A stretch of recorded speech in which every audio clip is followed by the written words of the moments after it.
question is, ginagawa ba ang circle o hinahanap? Circle meaning circle of friends, network, or hinahanap? Sagot. Oh, sino gusto una sa mo? Ikaw na, sagot ka. Total, Sa akin, nandito ka feeling sa ko hindi circle. siya, hinahanap eh. Kumbaga kung sa siyang darating, natural talaga siya. Kasi pag hinahanap mo siya, may posible na magka-fuck upan talaga una pa lang o sa dulo. So, dapat filter na talaga siya. So, ginagawa. Siya. So, Ginagawa siya on the process. Kasi hindi naman talaga more on sa day Ginagawa ones ba talaga na, yun? Ginawa ba natin to? Parang naggagano. Same feathers parang stuck together natural lang siya naman dumating. yun. Oh. Opinion naman yun ni YB eh. Feeling ko minamagnet eh. Oo, opinion naman Lahat ng yun. mga katulad mo, yun na yun. Oh, parang magkukusa-kusa. Oo. Kasi, ano ba? Sa akin, tol, circle, ginagawa talaga eh. Kasi kung hindi kita re-replyan, hindi ka na makakapasok sa circle ko. Kung hindi kita kakausapin, hindi ako makakapasok sa circle mo. So, para sa akin, ginagawa talaga siya. Ikaw talaga pipili kung sino talaga yung gusto mong maging circle. Kung gusto ko magkaroon ng circle na puro disiplinado, puro athlete, or maghanap ka ng mga taong, tignan mo yung resibo nila, tignan mo kung masipag sila sa social media pa lang. Kung influencer siya, tignan mo kung marami siyang resibo na pagiging influencer niya. Kung musician siya, marami ba siyang resibo na pagiging musician niya. O gugustuhin mo ngayon yung tao. Gagawa ka ng paraan para makilala mo siya. 'Di ba? So basically, gagawin mo siguro sa sarili mo rin. Plus 'yun, gagawin mo yung sarili mo na hangout with. Kasi kahit halimbawa, ginawa ko, pinilit kong kilalanin siya kasi gusto ko yung nagawa niyang history niya. Hindi ko namang ginawang maayos yung sarili ko. Hindi rin naman ako papansinin 'yan. So dalawa, it's two-way. Gagawin mo yung sarili mong ka-meet at gagawa ka rin ng paraan para ma-meet yung mga tao. So parang hindi nga siya hinahanap, ginagawa talaga siya, hindi lang siya hahanapin mo, hindi gagawin mo talaga, sasadyain mo, ikaw nag-drive ka papunta dito, 'di ba? Para makasama sa circle, 'di ba? Ginawa mo talaga siya basically. Dati nakakita ako ng tropahan na basta lahat sila anti-kuy-kuy eh. Inisip ko, ba't kaya parang iisa lang sila ng trip? Yun din ang ginawa nila. Namamagnet. Ginawa din nila yun, Koy. Di ba parang na-magnet lang nila ang isa't isa nun? Exactly. Ano ba yun? Na-magnet nila, tapos ginawa nila yun. Dahil sila Siguro half magnet, half ginawa. Kasi tama, half magnet, half ginawa. Kasi okay. nag-decision din Parang sila yan, eh. Kagaya oo ng nga. sinasabi ni Frank. Lumapit ng konti, Diba? tapos parang yan, magdidesisyon ka, okay, pasok to, hindi to pasok. So, half magnet, half ginawa. Pero ang kulit nun, yung tropahan na, iniisip ko talaga, tayo ng tropahan to, no? 100% sa kanila, anti-kuy-kuy. Ang kulit ng mga to, tayo na yun, same feathers stuck together talaga ang putang ina niya. Tropahang non-genius. Low IQ. Non-G, no? Pero tol, kasi usually pag hindi mo ginagawa yung circle mo, mahirap din yun eh. Ibig sabihin, kung sino lang yung Butaw. available dyan, Butaw. kung sino lang yung available na tao dyan, yun na yung sasamahan mo. Yup. So wala kang pakialam kung sino maging ikaw kasi ikaw yung magiging katulad ng kasama mo eh.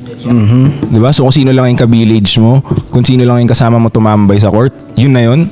Hindi ka magta-try na lumabas dun sa circle and find people that are better. Diba? So, yan. Ginagawa Dapat talaga hanapin mo rin circle, yung makakatulong sa future mo. siya. For sure. Siyempre. Ba't ka pa naghanap, diba? Kasi minsan Issue yan, matik ibang na. circle din ang pupuntahan nila, kala nila tama yun. Kasi napapasaya sila ng circle na yun, which is mali nga. Tol, ang Minsan, ganda niyang topic na yan. Diba? Hindi talaga happiness ang kailangan mong hanapin. challenging dapat sa grupo. Ang hinahanap kasi na feeling daw na default ng mga tao usually is happiness eh. Ang kailangan mong as a man, ang gusto mong i-feel dapat is feeling of being proud. Yung decision making mo hindi base sa ikasasaya mo. Dapat yung ending ng gagawin mo pag nag-decide ka, magiging better ka. Magiging proud ka dun sa magiging resulta, hindi lang happiness. Hindi talaga happiness, dun ka talaga masasablay kasi masaya matulog ng mahaba, masaya magpuyat, masaya lahat ng hindi maganda sa iyo eh. Di ba? So kung happiness ang chine-chase mo sa buhay na to as a man, it'll fuck you up. Pag-iinom ka, drugs ka, mabababae ka, yun ang masarap. Hindi naman masarap magpalaki ng katawan. Hindi naman masarap gumawa ng pera. Hindi naman masarap gumising ng maaga. Hindi naman masarap mag-ayos ng mga... Hindi naman talaga masarap yun. Hindi naman yun Pero nakaka-happy. Pero yun yung kailangan mong gawin. Pero yun yung masarap sa future. Yun yung magiging proud ka pag Na ginawa pinaghirapan mo. mo. And that's what you should be chasing after. Para sa akin, opinion ko lang to. Too much happiness, nakakalambot siya kung too much happiness talaga. Okay, imagine natin na nasa unang panahon pa tayo mga tribu-tribu shit, okay? Yung parang apokalipto. Okay. Kuyari ganun tayo, di ba? At happy ka na. So hindi ka na ngayon alert, hindi mo tuloy nabantayan, parating na pala yung kalaban. Hindi ka na nag-train, di ba? Hindi ka na nag-hunt. Sobrang sayo. Oh, too much happiness, hindi rin not good siya, nakakalambot talaga siya. So dapat may kahit papano meron kang konting gigil, 'di ba? May pressure talaga. Parang pressure, parang ganun ka ba? Too much happiness, nakakalambot 'yun. At hindi rin lahat ng masaya tama. Yes. 'Di ba? Hindi talaga lahat ng masaya tama. Madami diyan mali. Masaya siyang gawin daw, pero mali siya. 'Di ba, Ives? Yes. Alam mo yan. Alam mo talaga namin dati namin pinag-uusapan ni Ives 'to eh. Tsaka huwag magdidesisyon ng galit at masaya. Kailangan nasa gitna ka. Neutral lang palagi. Huwag kang magdesisyon ng masaya, baka mali yung desisyon mo. Huwag kang magdesisyon ng galit kasi baka mapahama ka. Dapat nasa neutral. Kaya nga, kumbaga, para sa akin kung sino ang pinaka sumusunod sa nararamdaman niya, mas mabagal siyang aangat. Para sa akin kung doon ka nagbe-base sa nararamdaman mo, hindi. Ang ano lang dapat, tama o mali. Di ba? Kahit pa hindi siya masayang gawin, basta kung yun ang tamang gawin eh. Yun dapat. So pag sunod ka ng sunod sa nararamdaman mo, ano ka? Cause of delay din yun. Babae. Exactly. Di ba? Sa babae, ayos lang. Yan talaga sila eh. Pero kung lalaki ka, di ba? Sunod ka ng sunod sa nararamdaman mo, hindi ano Ngayon, ito ba? Kaya ganun ka, sunod ka ng sunod sa nararamdaman mo. Ngayon, ang tingin ng babae sa'yo, na ka-partner mo, ay kapareho ko lang to siya. Pareho lang pala kami nito magdesisyon na based sa feelings. So, ka-level lang pala kita, Di ba? Guluhin natin yung guluhin natin yung feelings niyan. Oo. Tapos magigets niya rin, napapagalaw ka ng feelings mo Kaya ko ngayong laruin ngayon yung nararamdaman. Kaya kitang, dati may sinabihan, ewan ko, may kausap ata akong babae dun eh. Sabi ko, tingnan mo, pasayahin mo yung boyfriend mo, kaya mo. Palungkutin mo ngayon, kaya mo. Pasilosin mo, kaya mo. Ibig sabihin, kontrolado mo yung nararamdaman niya. Diba? Kontrolado mo ngayon siya, basically. Di ba? Parang ganun. So, dapat hindi ganun eh.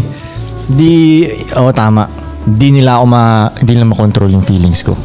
Okay lang na may feelings ka, pero you don't act upon it. Yes, sir. Diba? You keep it to yourself. You don't, you know what I'm saying? You use logic, bro. Most of the time. And that's hard. Kaya nasa taas It's ang tough. utak, puso at bayag sa baba. Okay. So, yun ba ang order ng pagpapakinig nyo? Oo, no? Pwede rin, Hindi, no? kasi nung topic Pwede natin rin, yan. tol. Tama rin. Nung topic natin yan, Koy. Isa yun sa bandang huling joke natin eh. Tama. Medyo Kaya tama rin yun, no? Ulit. Nasa taas ang Kaya nasa taas ang utak, nasa second lang ang puso. Tapos pinakamababa yung titi. Yung Dahil wag titi na mo. wag talaga kang magdidesisyon sa titi. Di ba? Tama, ganda yun. Tol, yun ang, kunyari, meron ka ng statwa. Tapos yun, may quote ka dun. Yun ang ipapalagay kong quote ni Avis Fresco. Tol, ito Hindi sa pagiging geeky Tawa ka na naman yan ko Pero, di ba, lahat ng tatlong sinabi mo na yan, Ives, muscles lahat yan Yup. So, kung naisip ko tuloy ngayon, Pinakamalakas na tangina, muscle. ano yung pipiliin kong muscle na gamitin pang decision making? Yup. Yung nagpapump ng dugo? Yup. Yung tumitigas pag may magandang chick? O yung pinaka-complex na may neurons and everything? Totoo yung sinasabi mo. Kanina ko pa naiisip yun. Tinala mo na naman ng science. Kanina mo lang naiisip, hindi mo lang masabi in a scientific term no? Si Frank yung kaya magsabi ng ganun eh. Yung sa'yo kasi, pang salitang kanto lang to, kaya ko explain. Pero si Frank, akong bahala dyan. Kaya ko explain in scientific yan.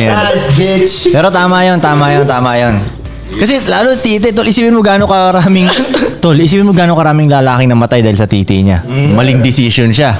'Di ba? Boom, bembang siyang ganto, napatay tuloy siya. As if, no? Meron akong lolo sa tuhod. Hindi naman na niya mapapanood to. Wala na siya So, shoutout sa'yo. Hindi ko rin siya nakilala. Diba? Kwento sa akin lola ko to. Sabi niya, namatay daw yung lolo ko na yun kasi may binembang siyang maid nila. Tapos inatake siya sa puso. Kasi matanda na siya Tapos, habang nakapasok, dun inatake. Isipin mo yung trauma dun sa babae na matay sa sarap. Tol, okay, trauma ba yun o belt ng babae yun? Sabihin ng babae, itong pusi ko nakapatay na to. Ingat ka dito. Diba? Mamamatay ka Delikado to. Sarap na ito. Belt niya yun. Koy, baka pahalang yung iwa nun, Koy. Ba? Siya ang the one. Namatay Siya ang sa dawan, sarap Koy. talaga. Pero, isipin mo rin yung kwento ng lolo mo pagdating dun sa langit kung gaano niya niyabang yun. Paano ba kayo namatay? Namatay ako sa sarap. Ako namatay ako. May binibembang ako habang namatay. Nakapasok sa loob. Oh, ikaw, paano ka namatay? Ano, nahulog ka sa building? Ako hindi, nakashoot Nabaril, ako. nabaril. Oo, nabaril ka. Ako hindi Yung ethics ko nakapasok. Doon ako namatay. Rumekta ako sa langit, Oo, Koy. oo. Rumekta ako sa langit. Rekta sa langit talaga. Siguro eleb yung mga ibang tao doon. Wow! Tumaas siguro rango niya sa langit no? Siya yung mayoris bigla. Superior no? na langit siya oo, doon. superior siya doon. Sa langit. Shoutout kay Lola na Rekta sa langit. Sa lolo mo sa tuhod. Rekta sa langit.